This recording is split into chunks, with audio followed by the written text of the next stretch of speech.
update ng bayan. Maasahan anumang panahon. Magandang araw po sa ating lahat. Narito ang latest update sa lagay ng panahon ngayong araw ng Huwebes, Pebrero 13, 2025.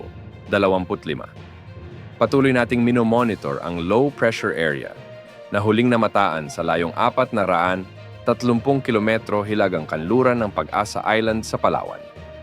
Ayon sa Pag-asa, mababa na sa ngayon ang tsansa nitong mabuo bilang bagyo sa susunod na 24 na oras. Sa kasalukuyan ay nasa labas ito ng ating area of responsibility at wala ng epekto sa panahon sa ating bansa. Sa araw na ito makakaapekto ang shear line sa extreme northern Luzon, samantalang intertropical convergence zone naman sa Mindanao at easterlies din ang nakakaapekto sa nalalabing bahagi ng ating bansa. Dahil nga sa umiiral na shear line, asahan ang maulap na kalangitan na may kalat-kalat na mga pag-ulan at ilang mga pagkidlat-pagkulog sa Batanes at Babuyan Islands. Pinaalalahanan ang mga nakatira rito na mag-ingat dahil posible ang banta ng mga pagbaha o pagguho ng lupa dahil sa katamtaman hanggang sa malalakas at kung minsan ay matitinding pag-ulan. Magiging maulap naman ang mga kalangitan na may kalat-kalat na pag-ulan at pagkidlat-pagkulog sa malaking bahagi ng Caraga Region, Davao Region, Camiguin Island, Misamis Oriental at Bukidnon dahil sa epekto ng Intertropical Convergence Zone.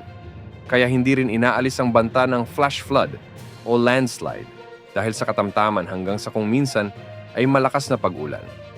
Samantala dahil naman sa easterlies o ang mainit na hangin mula dagat Pasipiko, asahan ang maulap na kalangitan na may mga pag-ulan sa buong Visayas, Bicol Region at Romblon.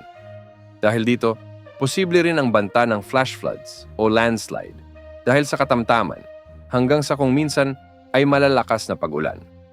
Samantala, asahan naman ang bahagyang maulap hanggang sa maulap na papawirin na may pulu-pulong mahihinang pag-ulan sa Metro Manila at iba pang bahagi ng bansa dahil pa rin sa easterlies.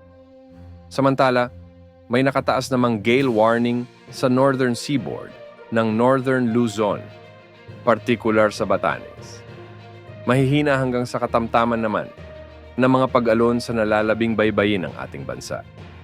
Wala naman tayong namomonitor na potensyal na bagyo na posibleng makaapekto sa ating bansa sa susunod na mga araw. Yan ang update sa lagay ng panahon. Ito po ang weather update ng bayan, maasahan anumang panahon.